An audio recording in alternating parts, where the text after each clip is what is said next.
Lawmakers in Washington continue to race against time to hammer out a deal on the deficit ceiling. President Obama trying again today behind closed doors at the White House in order to cut a deficit deal with Republicans. But does he risk losing key Democrats in the process? Our chief Washington correspondent Peter Cook is on the Hill with House Democratic Leader Nancy Pelosi. It's a Bloomberg exclusive. Peter. Pimm, thanks very much. I am joined here by Leader Pelosi. Thank you for the time. No, it's been a busy day for you. You were at that meeting today at the White House with the president and other congressional leaders. Did you leave that meeting thinking there's a grand bargain that Nancy Pelosi can support? Well, I left the meeting hopeful.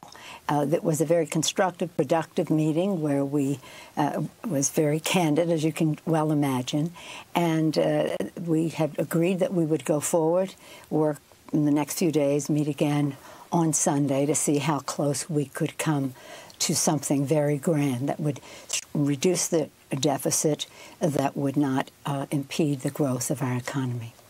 House Democrats have expressed some concerns in the last 24 hours that the president, in his negotiations with Republicans, may be giving away too much, maybe putting too much on the table in the way of entitlements. Are you concerned about that at this point? Well, we have had a concern about this issue for a while and have been very clear that while we want to give the fullest cooperation to the president to have the, if the expression is grand bargain, we also want to be clear in terms of the fact we will not support benefit cuts for Social Security or Medicare.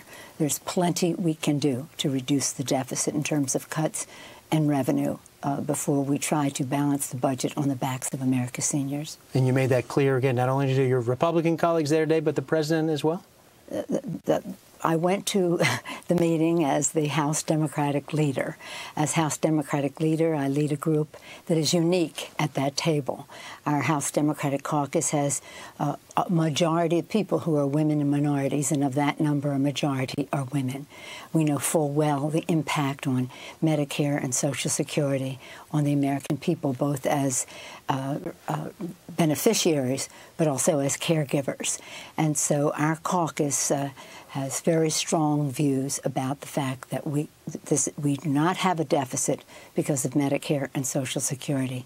We should go someplace else to reduce the deficit. On Social Security, and that got a lot of attention today, the idea that this has been added to the negotiations. Did the president confirm, is it indeed part of the negotiations right now, or as you have talked about even today, is it on a separate table, a separate discussion? Well, from my standpoint, it's on a separate table. If there are initiatives that people want to suggest to strengthen Social Security and prolong its solvency, then let's pour it back into Social Security if there's some good ideas to that effect. But we shouldn't do that in order to subsidize tax cuts for the wealthiest people in our country. We've been very clear about that from the standpoint of our House Democratic caucus over a long period of time, going back actually to President Bush. President Obama, of course, has to try and reach compromise with Speaker Boehner. You were there in the room with him today. At the end of the day, the president has to come forward with a plan to win Republican support. That includes perhaps some changes to Social Security that you can't back. Are you prepared to vote no on this deal? I believe that we're striving for a bipartisan, balanced solution to all of this.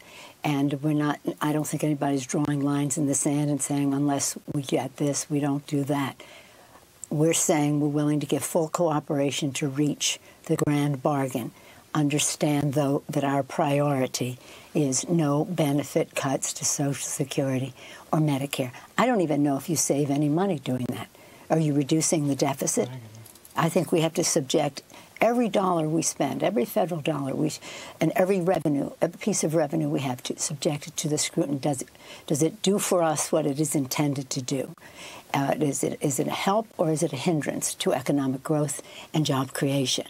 And having said that, we believe that solvency of Medicare and Social Security is very important. If there are any savings, waste, fraud, abuse, any of that can be had, they should be poured back into Medicare and Social Security. In the long run, it helps the fiscal soundness of our country. You're going to meet with the president privately tomorrow. Is this if you will, a make good for the private meeting he had with Speaker Boehner? Are you satisfied that House Democrats aren't being taken for granted? Well, I don't ever think that. I think the president has full knowledge of the position that House Democrats have. This is part of the give and take. You have a meeting for an hour and a half with 8 people. It's a good meeting, but we have some more specifics to talk about. These aren't about make good. It's about doing good for the American people, and time is very important. I myself personally believe that what we're trying to do with the budget is very important. It's very significant. It may take more time than the 3 weeks that we have left. Therefore, I think we should just pass a clean lifting of the debt ceiling and take the time necessary to do the grand bargain. Does he need Nancy Pelosi's vote, the President of the United States? Well, if the president has 218 Republican votes, something that is in keeping with his values, then he doesn't. But if he doesn't, then he needs a Democratic vote. But I think that whether you need or not, it's good to have a bipartisan, balanced package. So we don't go into the room saying we're going to use our leverage. We're going in there to say we're going to extend our cooperation because it would be better if we could come to agreement. Are you satisfied, as you see Speaker Boehner, that there's movement on the part of Republicans, particularly on the tax revenue issue? You're going to have to ask them that. But we all left the room with the idea that it might be possible for us to have a grand bargain that addressed the cuts and the revenue. You could never cut your way to deficit reduction. It just isn't possible. If you cut every possible thing, including all of defense, you'd still have a deficit. So you absolutely must have some additional revenues coming in. What they are, how they contribute to economic growth or not, is something we should subject them to in terms of our scrutiny. But we know that you cannot do it with cuts alone, even if you cut out everything, which every discretionary dollar, which nobody is contending that we do. What's your message to markets around the world, to investors around the world who are watching the United States? They've seen what's happened in Greece.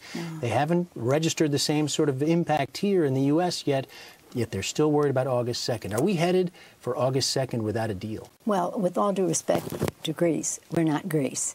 And what I would say to the markets is we must and we will not default on these loans. I want to make it clear, this is about paying past debt. It's not about lifting the ceiling so we can have increased spending into the future. That day is over. That day is over. So we don't want to be in this situation again.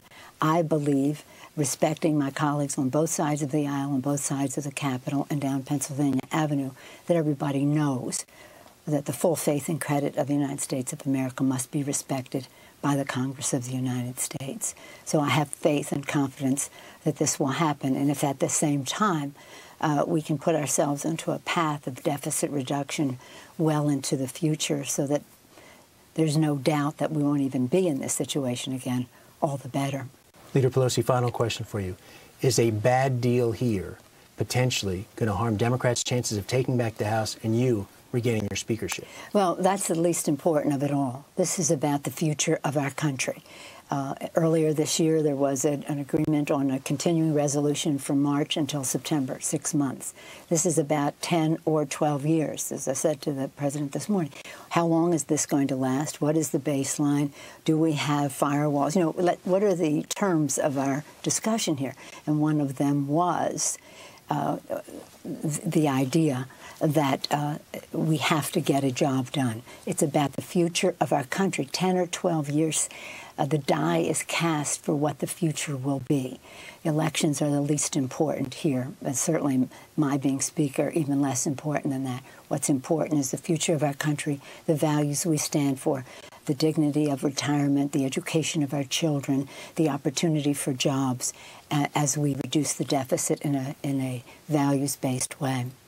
Leader Pelosi, thank you for the time. Appreciate it. Pimm, the talks continue. Leader Pelosi meeting with President Obama tomorrow at the White House, and more talks on the weekend. Looking forward to your coverage of it. Thank you very much, Peter Cook, and to House Minority Speaker Nancy Pelosi.